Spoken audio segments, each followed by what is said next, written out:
Geeks, and I'm having a look at the Pixel XL smartphone here at the Berlin event of Google. So this is the bigger one of the Pixel phones. The Pixel has a 5.2-inch Full HD screen, which is the main difference. This has a 5.5-inch 2K display, meaning 2560 by 1440 resolution. And the display definitely looks nice. It's sharp, it has great viewing angles and very deep blacks. And as you will see in a second, it definitely looks quite nice. On the front you get an 8-megapixel front camera. There's nothing on the bottom here, and as you can see, the chins are actually a bit big. It's actually as big as the iPhones.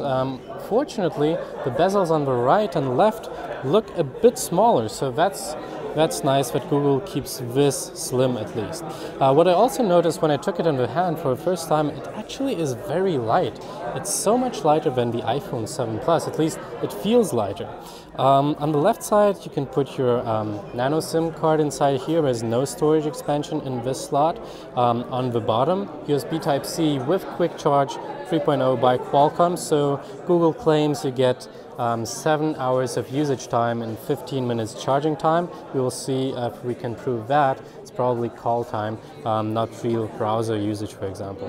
Also, there's a microphone on the right, a single speaker on the left. It does get quite loud, but we will see in the final review how good it stacks up to the other competition.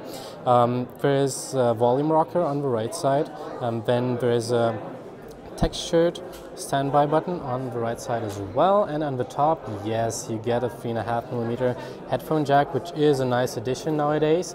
You usually don't get that anymore, at least not with Apple and not with Motorola anymore.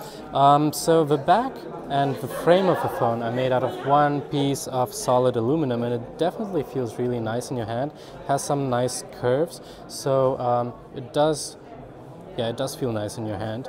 On the top you get Gorilla Glass. So Google says that they made it on purpose, not only for design purposes, which does look interesting, but also for getting better antennas inside here, so you get better reception on Wi-Fi, but also on cellular networks. And on the back, we have a 12-megapixel, 12.3-megapixel camera with an f2.0 aperture lens and a dual LED flash. Unfortunately, no optical image stabilization, so we will have to find out how good this phone behaves in low light situations. The pixels are quite big, with 1.55 micron. They are actually the same size as in the Nexus 6P or the Nexus 5X from last year.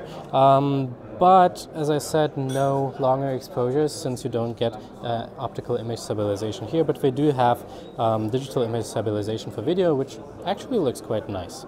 Also, there is a fingerprint reader, which is called the Pixel Imprint. On the back, there are no added features to it. It just unlocks your phone, and of course you can pay with Google Pay. So now let's have a further look at the Google Pixel XL here at the Berlin event. We have a fingerprint reader on the back, which is actually quite fast. If we lock the phone again and unlock it, you see by the time we turn around the phone, it actually is unlocked. So this is pretty quick.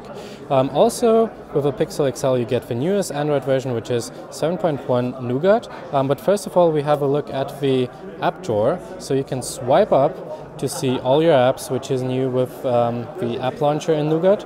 You can also search the apps at the top. So that's also quite convenient, like Chrome over here. If we go back, what's also interesting is you can long press an app, like for example the Photos app, to tap on the quick search, for example, or you can long press and add this feature to the home screen, like your home address, and you just have your home address as an app icon on your home screen. So that is quite convenient. Also, you can just jump into YouTube search by tapping it, and then you're just ready to go, which is actually quite convenient and resembles a bit Apple's Force Touch features. So if we have a look at the settings, we swipe down and go right into the settings over there, you can see that this is running Android 7.1, which is the newest version of Nougat, yeah, it's the Pixel XL, as you can see here. If we go back, this is the German version, you can see on the right side there's where it says Hilfe. Hilfe means help. So you can call Google or chat with them if you have any kind of problems with your phone, which is actually quite convenient. And for example, Amazon has this with the tablets, and I think they also had this with a Fire phone. If we go back to the home screen, let's have a look at the camera.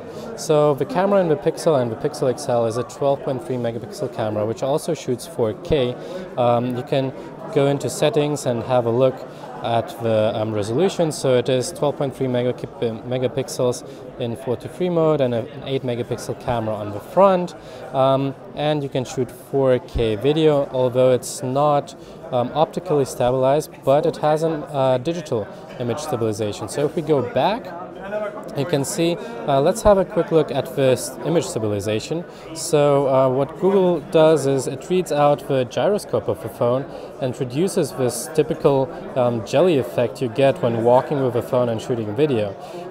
It will be interesting though to see how well the camera performs in low light, since it's an f2.0 aperture and it has no optical image stabilization, so we will have a deeper look into that. You have a smart burst mode where you can take several pictures, like 15 pictures right now, and then Google selects with an algorithm which is the best picture. Of course, you also have a timer on the top.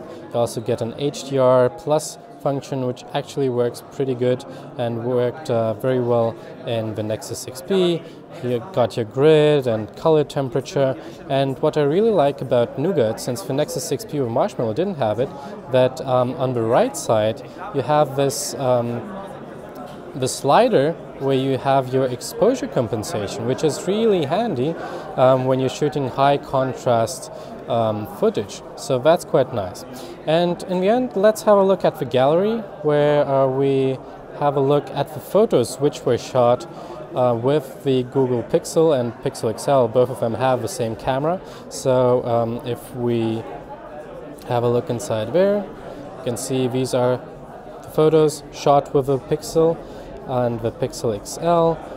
Here it was the Pixel at an f2.0 aperture and the ISO range, and this is actually a 4.9 megabytes file. In the German video, we've just seen a file with 14 megabytes, so it must have a lot of detail, and the photos do look great.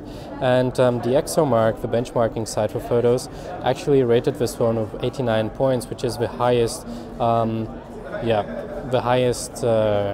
rate any camera had. So this file is 10 megabytes, for example. So yeah, the Google Pixel XL and the Pixel will be coming out soon. I think it's October 20th. They are available for pre-order right now, and I think this definitely is a very interesting phone from Google. Let us know in the comments how you like the Pixel and of course the Pixel XL. Daniel from Mobile Geeks, thanks for watching.